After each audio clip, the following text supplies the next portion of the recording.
মা তো জন্ম দিয়েছে, 10 মাস কষ্ট করেছে আমার জন্য।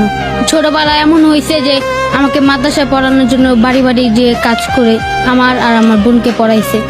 মাকে কতটুকু ভালোবাসো? অনেক ভালোবাসি নিজের থেকে। সিয়াম, তুমি কি করো? আমি আগে মাদ্রাসায় পড়তাম, তারপর হঠাৎ করে আমার আব্বু আর মার সাথে ডিভোর্স হয়ে গিয়েছিল। তারপর আমি আর মাদ্রাসায় পড়ালেখা করি না, নানির কাছে থাকতাম। আব্বু আর মায়ের ডিভোর্স কেন হলো? মাকে অনেক অত্যাচার করতো, এই জন্য মা আব্বুকে ছেড়ে চলে গিয়েছে। এখন মা থাকে কোথায়? মা এখন থাকে যে 12 গলিতে। তুমি কি মায়ের সাথেই থাকো? না, আমি আব্বুর সাথে থাকি। বাবা কি বিয়ে করেছে?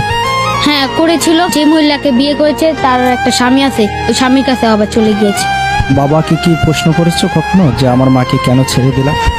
করেছিলাম, কিন্তু কি কয় তোর মার বিদেশ করে আমাকে ছেড়ে চলে গিয়েছে, এইসব বলেছে। মাকে কতটুকু ভালোবাসো? অনেক ভালোবাসি নিজের থেকে। মা তো জন্ম দিয়েছে, 10 মাস কষ্ট করেছে আমার জন্য। মায়ের সবচেয়ে কোন ভালোবাসাটা তোমার বেশি মনে পড়ে? মা ছোটবেলা কত কিছু করতো আমার জন্য। ছোটবেলা এমন হয়েছে যে আমাকে মাদ্রাসায় পড়ানোর জন্য বাড়ি বাড়ি যে কাজ করে আমার আর আমার বোনকে পড়াইছে। পড়াশোনাটা যে করতে পারলা না কার জন্য? আম্মুর জন্য করতে পারলাম না। তোমার পড়াশোনা বন্ধ হয়ে যাওয়ার মূল কারণ কে, তোমার বাবা না মা? মা। ডিভোর্সটা কে দিয়েছে? মা দিয়েছে। তারপর মা কি করে না, নিজের জীবনটা শেষ করবো না, তারপর চলে গিয়েছে আব্বুকে ডিভোর্স দিয়ে। তোমার বাবার কোনো দোষ ছিল না? না, আমার বাবা গাঞ্জা খায় না, মদ খায় না, সিগারেট খায় না, রাজমিস্ত্রির কাম করে। তার মানে তোমার মায়ের প্রতি এখন কোনো অভিমান আছে তোমার? না, এখন নেই। আমার অনেক ইচ্ছা আছে, আমি বড় হব, অনেক কিছু করব। মা যদি আসে আমি মাকে তো ফালাই দিতে পারবো না, কারণ সে আমাকে জন্ম দিয়েছে। আর যদি জন্ম না দিতে তাহলে আমি তো এত দূরে আসতে পারতাম না। মার জন্য কি করার ইচ্ছা? আমার একটা ইচ্ছা আছে যে বাবা মা থাকবে আমার সাথে, তাদের একটা ঘর করব, বাড়ি করব, সবাই মিলে একসাথে থাকবো। মাকে বোঝানো যায় না যে মা আবারও ফিরে আসো? বুঝেছিলাম, কিন্তু মা আসবো না। কি কথার বাপে দেখলি না আমাকে কত জ্বালাতন করছে, কয় আমি আর ওর কাছে যাব না।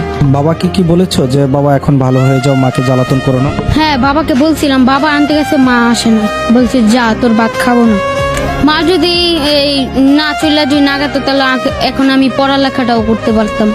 মা আব্বু একটা সুযোগ দিত, আব্বু অনেক বুঝাইছিল মাকে, কিন্তু মা আর আসেনি। মাকে তো বাবা অত্যাচার করতো, সেই জন্যই তো চলে গেছে, তাহলে মায়ের কেন অন্যায় হবে? অত্যাচার করছে, চলে আঙ্গ মুখে একটু টাকাও তো আসতে পারতো। মা এত নির্যাতন কেন সহ্য করবে ছেলেদের জন্য? আমাদের মুখে টাকা তো একটু সহ্য করতে পারতো না। আমার একটা ছেলে আছে যে ওর ভবিষ্যৎ বড় হয়ে লেখাপড়া এখন যদি না করে তাহলে তো রাস্তায় রাস্তায় ঘুরবে ফিরবে, বাজি পোলাপাইন হয়ে যাবে। বাজে পোলাপান হয়ে যাবে আর না ভালো কিছু করবে? ভালো কিছু করব। মাকে তো দেখাতে হবে যে আমি ভালো আছি। হ্যাঁ, মাকে তো দেখাইতে হবে। আব্বু এখন কাজ করে রাজমিস্ত্রি। আমার একটা বোন আছিল, বোনের